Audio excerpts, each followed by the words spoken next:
here's a little bit of an intro, a little bit of a backstory. For the month of December, I'm going to be answering your questions in about the time it takes me to drink a beer. So feel free to join along. Ask me a question down below in the comments. I'll drink a beer. I'll answer your questions. Hey yo, this is Dash.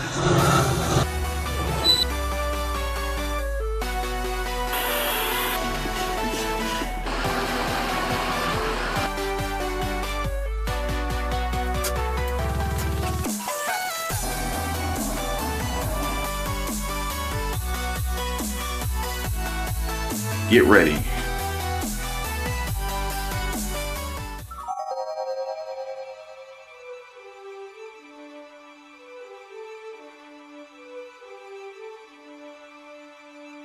All right, so here we go again with another question in the Ask Dash series.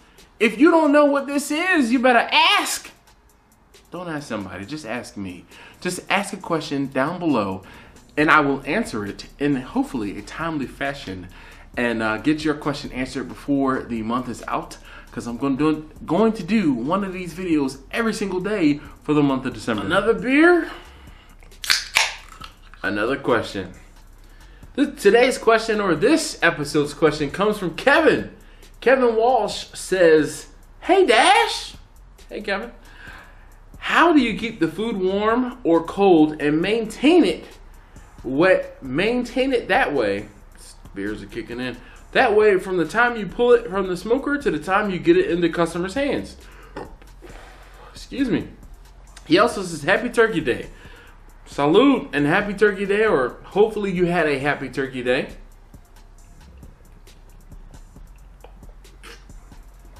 So, Kevin, here's the thing.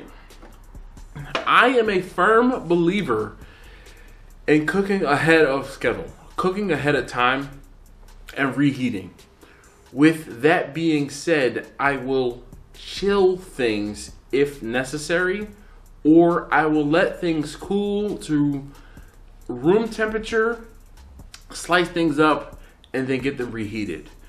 And how I transport things, I have a video, there's a video over there about Cambros. Those are what I use to transport the food to my customers. So when I reheat things, I transport them warm and hand them to them warm. And my thing is, I hope that they can keep the food warm, or keep it, I don't want to say hot, but keep it warm, so that there are not any, issues as far as hot holding issues. But that is pretty much it. There are times where I will deliver food chilled, but for the most part, whenever I deliver food chilled, it's when I'm going to be reheating the food on site. So some of the bigger catering events that I've done, I have access to ovens and to warmers, and I will bring the food chilled. So basically I will have everything cooked one day or a half a day in advance, and then I will bring that food to the event chilled early and have enough time to reheat everything on site. So that's the other caveat. I usually do not provide food cold to a customer, with the exception of if someone orders food and has it shipped to them. That will probably be the only other exception when I will provide food cold. But for the most part, I am cooking food in a timely enough manner or fashion so that it cools slightly. It doesn't get cold. Like, I'm not putting it, more often than not, I'm not refrigerating it. I will cool it. I will slice it up or cut it up, do whatever I need to do, and then I will reheat it.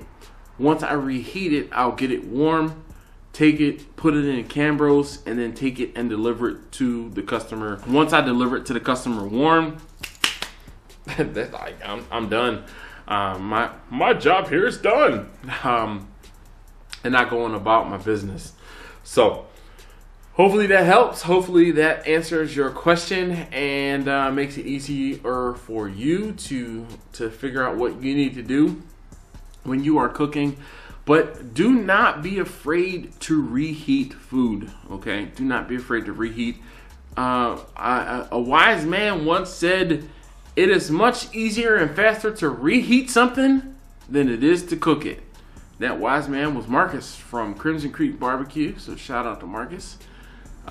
He and I were talking one day, and he and I talk very often, and he said it's far easier to reheat something than it is to cook it. So I always, or almost always, err on the side of caution, and I cook in advance.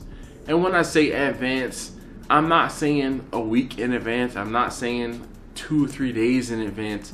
I'm saying a few hours in advance. If I need the food to be delivered at noon or 1 o'clock, I want the food to be done by 9 o'clock.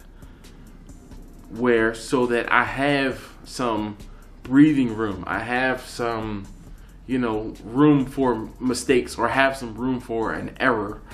If that happens, I'm not scrambling, Have you not seen that video when barbecue goes wrong? I started everything in enough time where I had an issue and I had to pivot. And because I had extra time, I was able to pivot and get the job done, get everything delivered on time without issue. And yeah, yeah. So I'm a firm believer of reheating things.